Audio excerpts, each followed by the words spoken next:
En parlant de premier emploi, je pense aujourd'hui à Nguessan Stanislas, titulaire d'un master en finance et comptabilité, qui après plusieurs années de stage dans différentes sociétés a réussi à se faire embaucher. Il a dû économiser sur plusieurs mois pour faire face à ses charges de déménagement, caution, loyer, équipement. Avec son salaire, après avoir réglé toutes ses charges, il ne lui reste plus grand-chose pour épargner. Pourtant, Stanislas ne manque pas de projet d'avenir. Devenir propriétaire d'une maison et même se marier. Chaque année, en Côte d'Ivoire, 50 000 familles demandent des logements. À Abidjan, c'est un besoin annuel de 20 000 logements par an auquel il faut trouver une solution. Je suis Stanislas Nguessan. Je suis le jeune don sur le Sénat, Monsieur le Président Alassane Dramane Ouattara avait nommément cité pendant la campagne présidentielle de 2010. En effet, on a fait l'objet, n'est-ce pas, d'une vidéo dans laquelle le président, son Excellence Alassane Ouattara, disait que lui-même, voilà, il a été chauffeur de taxi à Philadelphie aux États-Unis au moment où il était étudiant. Ceci pour lui permettre de subvenir à ses besoins complémentaires. Et c'est dans cette vidéo-là que le président m'a nommément cité. En effet, il voulait vraiment dénoncer, je vais dire, le manque de logement et aussi des infrastructures routières en Côte d'Ivoire. Voilà, donc j'ai été celui-même, n'est-ce pas, qui a été pris, n'est-ce pas, d'exemple en ce qui concerne vraiment la charité du logement en Côte d'Ivoire. Il faut dire qu'en 2010, on était tous vraiment des sympathisants du président Alassane Ouattara. Et puisque vraiment, en tant que vraiment, on le voyait vraiment comme, n'est-ce pas, l'espoir de la Côte d'Ivoire, celui-même, n'est-ce pas, qui allait vraiment venir vraiment comme ça redonner à la Côte d'Ivoire son blason d'antan. Après le président Félix Houphouët-Boigny, il était vraiment l'espoir vraiment de toute la jeunesse. Donc en tant que sympathisant, lorsque vraiment on m'a parlé vraiment de l'élément, tout de suite je n'ai pas hésité. Voilà, vraiment j'étais vraiment un grand fanatique du président Alassane Ouattara. Donc voici la raison pour laquelle vraiment je n'ai pas hésité vraiment à accepter vraiment de faire cette vidéo. Il faut dire que c'était en 2010. En ce moment, le président Ouattara me dit qu'il était 28 ans pour venir au pouvoir. En ce moment, il fallait être en griffe, un garçon, pour pouvoir vraiment se proclamer être un sympathisant de Ouattara.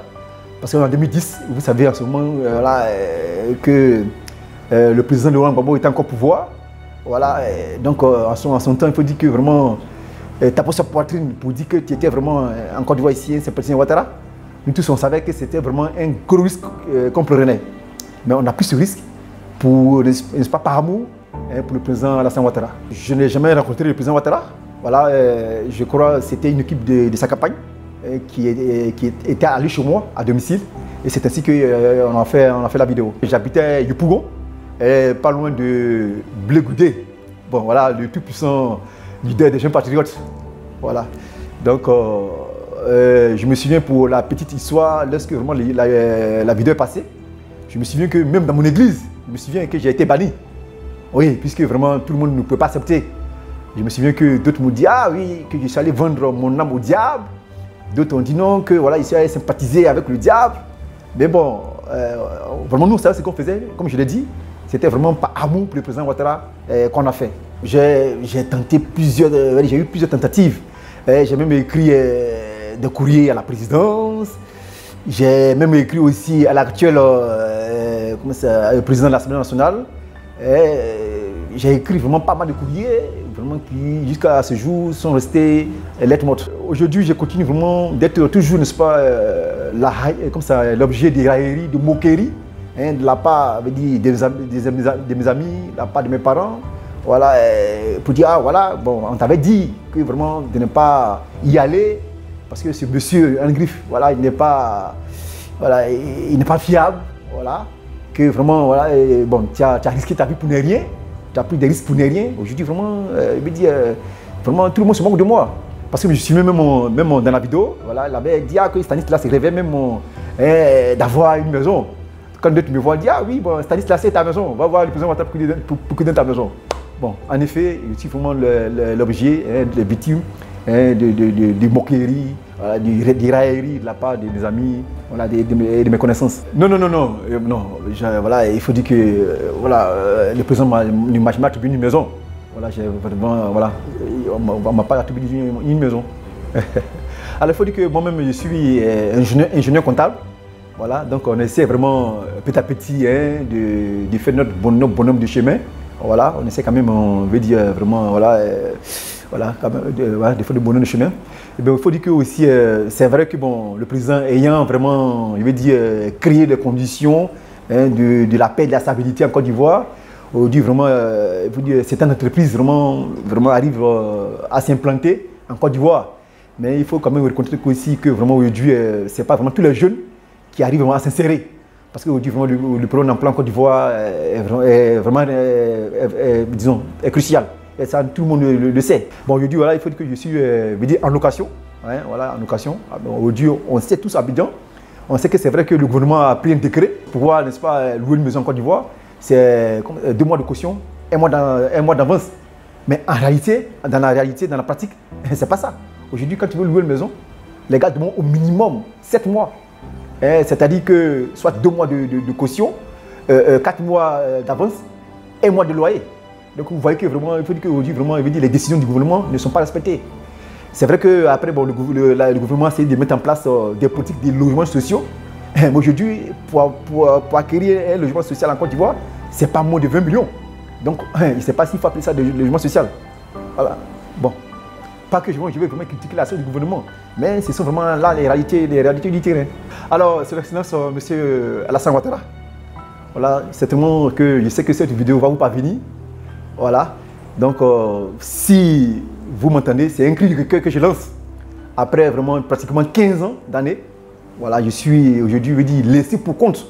Et parce qu'il faut dire que vraiment, on était vraiment les premiers, vraiment, n'est-ce pas, à donner notre vie pour vous, à prendre des risques pour vous. Mais je pense qu'en Côte d'Ivoire, si quelqu'un devait avoir une maison en premier, c'est pratiquement moi. Puisque vraiment j'ai été vraiment celui même qui vous avez nommément cité dans votre vidéo de campagne en parlant des logements en Côte d'Ivoire. Donc malheureusement, bon, Excellence, je n'ai toujours pas obtenu la maison. Voilà, donc aujourd'hui je suis toujours en location. Donc voilà, pour moi c'est un cri de cœur. Voilà, pour que vraiment voilà, vous puissiez vraiment faire quelque chose en ce qui concerne voilà, ma maison. Alors, je pense que pourquoi est-ce que je suis passé par l'honorable Dia Oufoué? Il faut dire que c'est quelqu'un qui est accessible. Tu demandes un rendez-vous à l'honorable tout de suite, vraiment selon sa disponibilité.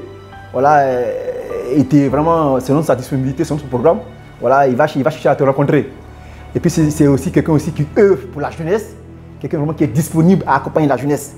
C'est à ce titre-là que vraiment j'ai demandé à le rencontrer. Et lorsque vraiment j'ai initié ma demande d'audience, tout de suite vraiment l'honorable n'a pas hésité à me recevoir. C'est vrai qu'on dirait que pourquoi est-ce qu'aujourd'hui tu passes par le député, l'honorable Dia Oufoué, qui était un député de l'opposition. Mais voilà, je me dit que vraiment comme ça, mon initiative n'est pas politique. Mon initiative est apolitique. Pourquoi je suis passé par l'honorable Dia Oufoué? D'abord, comme je le dis, je le répète, c'est quelqu'un d'abord qui est disposé, quelqu'un qui est disponible pour la jeunesse. Et aussi, comme c'est quelqu'un qui est beaucoup écouté, quelqu'un quelqu'un qui a une page, n'est-ce pas, Facebook, voilà, une page des réseaux sociaux qui est beaucoup suivie. C'est en ce titre-là à ce sens-là que je suis passé par lui. Vu qu'aujourd'hui, on n'a pas accès, n'est-ce pas, ni à la télévision, ni aux journaux, ni comme ça, aux plateformes de la communication. Puisque comme je le disais d'entrée, j'ai initié plusieurs tentatives de rencontrer Son Excellence Monsieur le Président. J'ai écrit des courriers, j'ai été vraiment voir certains de ses proches collaborateurs mais qui n'ont jamais, n'est-ce pas, voulu quand même m'ouvrir leurs portes. Donc c'est en cela que je suis passé par l'honorable. Donc mon action n'est pas politique, mon action est purement apolitique. Je vais vraiment lancer là un cri de cœur. Toutes les personnes qui sont vraiment proches du Monsieur le Président de la République, Alassane Ouattara, qui verront ce tellement, dites à Monsieur le Président, Son Excellence Alassane Ouattara, que effectivement Nguessan Stanislas, ce jeune dont il avait nommément cité dans sa vidéo de campagne en 2010, pendant 15 ans, a été laissé pour compte. Pendant 15 ans, j'ai été en griffe, laissé pour compte. Voilà, par son entourage. Donc aujourd'hui, on passe des moments difficiles. Aujourd'hui, jusque-là, je n'ai même pas voilà, de maison. Voilà, je suis toujours en location. Voilà. Voilà, sur le plan professionnel, bon, on essaie petit à petit vraiment de tenir le bout. Voilà. Donc vraiment, dites à Monsieur le Président que je pense que vraiment, ce ne serait pas mauvais qu'il quand même vraiment il puisse me faire un don d'une maison. Bien sûr, vraiment, voilà, avant vraiment la fin de son mandat. Voilà. Donc voici un peu le cri de cœur. Parce que vraiment, je ne peux pas comprendre que c'est lui-même vraiment dont on cite un exemple, dont on parle de lui dans une vidéo de campagne au titre de logement et des infrastructures. Même le président, je reviens encore pour dire que le président Alassane Ouattara a dit que ouais, Stanislas rêve être propriétaire d'une maison. Mais je pense qu'en Côte d'Ivoire, si quelqu'un devrait avoir une maison, bénéficier d'une maison pendant le programme de logements sociaux, voilà, je pense que ça devait être moi en premier. Mais malheureusement, ce n'est pas le cas. Donc voilà un peu le cri de cœur que je lance.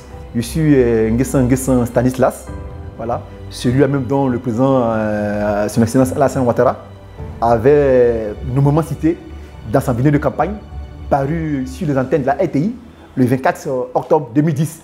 Cette vidéo est toujours disponible sur YouTube. Vous pouvez aller la consulter. Vous tapez 5 minutes RTI du 24 octobre 2010, logement et infrastructure. Vous verrez l'élément en question. Merci. Voilà. Mes chers compatriotes, vous savez, mon premier emploi pendant que j'étais étudiant a été chauffeur de taxi à Philadelphie aux États-Unis pour subvenir à mes besoins complémentaires en tant qu'étudiant. En parlant de premier emploi, je pense aujourd'hui à Nguessan Stanislas, titulaire d'un master en finance et comptabilité, qui après plusieurs années de stage dans différentes sociétés a réussi à se faire embaucher. Il a dû économiser sur plusieurs mois pour faire face à ses charges de déménagement, caution, loyer, équipement. Avec son salaire, après avoir réglé toutes ses charges, il ne lui reste plus grand-chose pour épargner. Pourtant, Stanislas ne manque pas de projet d'avenir. Devenir propriétaire d'une maison et même se marier. Chaque année, en Côte d'Ivoire, 50 000 familles demandent des logements. À Abidjan, c'est un besoin annuel de 20 000 logements par an auquel il faut trouver une solution. C'est la raison pour laquelle je suis candidat à l'élection présidentielle. J'ai des solutions pour sauver nos infrastructures et offrir un toit à chaque Ivoirien. Pour que chaque Ivoirien puisse avoir un toit, nous faciliterons le droit à la propriété par la construction de logements à coût réduit. 25 000 francs par mois pendant 25 ans. Stanislas, Sonia, Esmel, Fatou, vous tous qui aspirez à une vie décente, vous avez aujourd'hui la possibilité de décider pour votre avenir. Chers compatriotes, je suis Alassane Ouattara. J'ai des solutions pour vous. Donnez-moi 5 ans pour changer la Côte d'Ivoire. 5 ans.